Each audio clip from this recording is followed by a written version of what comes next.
Hey everyone, Chris here for Thomann's Guitars and Basses. In today's Guitar Tech Tips Q&A video, we'll talk about D-Tuna installation, about pickup height adjustments, we're talking about P90 pickups or ES hollow body guitars, we'll talk about Floyd Roses, mixing string types, etc.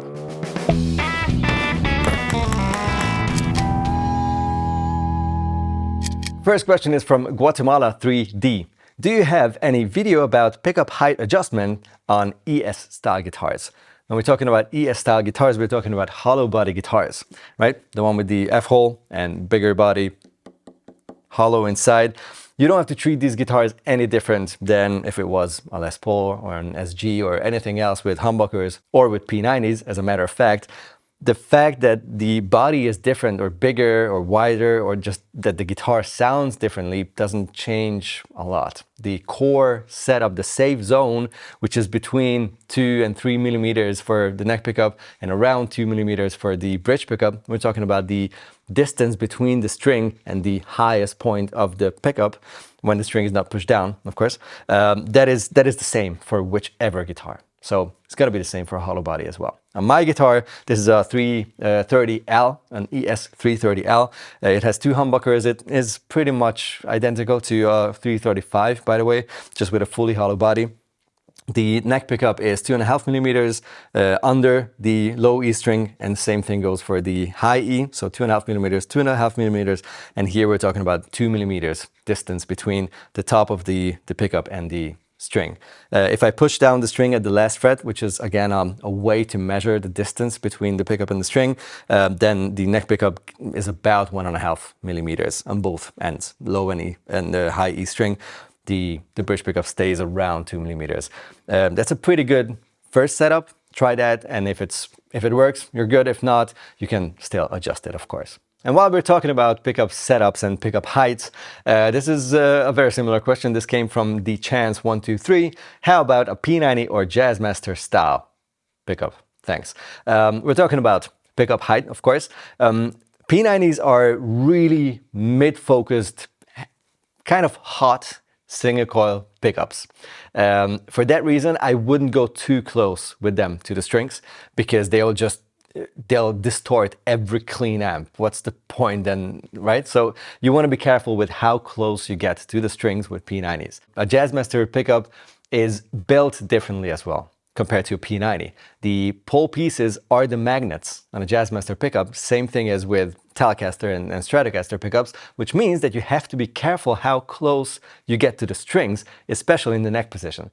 If you go too close, you'll have this weird secondary note, this ghost note, which is like a weird out of tune harmonic, something that's happening, especially when you're playing up around the 10th or 12th fret of the lower strings. So be careful how close you get with those Jazzmaster pickups to the strings.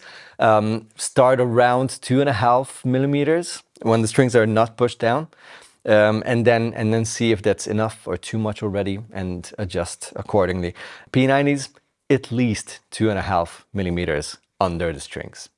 And of course, there are going to be differences. For example, the P90s I use in my guitars are low output, low wound P90s, which can get a little closer. I'm more like around 2 millimeters under the strings with my P90s because those are almost as weak is not a bad term in this situation, almost as weak as normal single coils would be, like Strats, etc. So that's a different story, but for most P90s, you got to be careful with the output. All right, this next one is about Floyd Rose setups. That's one of everyone's favorite subjects. It's kind of overwhelming, but once you have it nailed, it's a good piece of knowledge there. Rowan the Boat, Rowan the Boat asks, what do I do if my Floyd part is tilted up and is not parallel? The Floyd part, I guess, is going to be the base plate of the tremolo, of that Floyd Rose style tremolo. And if that tilts up, so the strings pull it out of its balanced, flat position, that means that the springs at the back are not pulling it enough. So you can do multiple things. First of all, tune the strings perfectly. Every single string. It's going to take a while. When that's done and the base plate is still tilted to the front, then you have to tighten those springs at the back. There's going to be a spring mounting claw where all those springs attach to, and that claw is mounted to the body with 2 screws. Those screws have to be tightened a little bit. And then retune. You have to retune the strings. If you don't retune them, you will not see any change. It's just a weird thing. So whenever you adjust those screws, just half a turn max, and then retune the strings. Then you see what's up, if the tremolo sits more parallel to the body or not. You can overdo it real fast. So small turns at a time. And yeah, it needs some patience, but that's what you have to do. Dobby Buttle 5076 asks, if it's a viable option to mix strings. For example, to use carbon strings for the bass and nylon strings for a nice and warm tone in the higher notes. You can absolutely mix string sets and brands and everything, definitely. Of course, a lot of people do this actually. I know a couple of people who have a certain string gauge that they want to have, or just mix different stuff for the wound strings and then a different brand for the plain strings. So just go for different strings. You can definitely mix those things. And I'm not only talking about classical guitars. You can do, of course, the same thing for electric or a steel string acoustic as well. Let's talk about the D-Tuna. This came from Brian Carter 3912. That's pretty cool, but it would have been a lot cooler if you showed how to actually install it. Derp.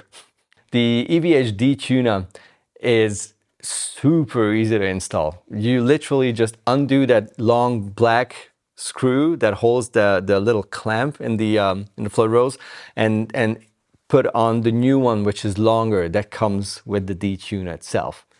You use that longer screw, the little spring, and then the D-Tuna itself, just literally tighten it. That's it. There's nothing to show when you want to install it.